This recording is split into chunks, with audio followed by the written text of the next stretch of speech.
امریکہ میں جمہوریت کا جنازہ۔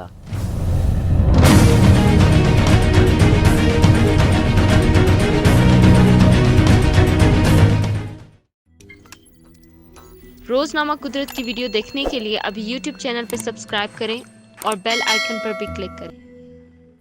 جو بائیڈن کی صدارت کی توثیق کے لیے جاری کانگریس کے اجلاس کے دوران کیپٹل ہل پر ٹرمپ کے حامیوں کے دعوی بولنے اور امریکہ میں جمہوریت کی صورتحال پر صابر نظر کی نظر۔ امریکی صدر ڈونلڈ ٹرمپ کے ہزاروں حامیوں نے جمعرات کو واشنگٹن میں جمہوریت کی علامت سمجھی جانے والی کیپٹل ہل کی عمارت پر دعوی بول دیا، جس کے نتیجے میں 4 افراد ہلاک اور 50 سے زائد کو گرفتار کر لیا گیا۔ یہ حملہ اس وقت ہوا جب کانگریس میں ڈیموکریٹک امیدوار جو بائیڈن کی صدارتی انتخابات میں فتح کی توثیق کے لیے اجلاس جاری تھا۔ ڈونلڈ ٹرمپ نے نامنتخب صدر جو بائیڈن کی جیت کو چیلنج کرتے ہوئے متعدد بار اپنے حامیوں کو کیپٹل ہل کی جانب مارچ کرنے پر اکسایا تھا۔ بطور صدر وائٹ ہاؤس کے باہر اپنی آخری ریلی سے خطاب کرتے ہوئے ٹرمپ نے اپنے حامیوں کو لڑنے کی تلقین کی، جس کے بعد ہزاروں افراد کیپٹل ہل پہنچے اور ایک افراتفری کا عالم برپا ہو گیا۔ اس دوران ایوان کا اجلاس کچھ دیر کے لیے روکا گیا، تاہم دوبارہ شروع ہونے کے بعد کانگریس نے نامنتخب صدر جو بائیڈن کی فتح کی توثیق کر دی۔ امریکی نائب صدر مائک پینس نے اس موقع پر کہا، اب جب اس چیمبر میں دوبارہ اکٹھے ہوئے ہیں تو دنیا ہماری جمہوریت کی طاقت اور برداشت کا مظاہرہ دیکھے گی۔ جنہوں نے آج کیپٹل میں افراتفری مچائی، آپ جیت نہیں سکے۔ تشدد کبھی نہیں جیت سکتا،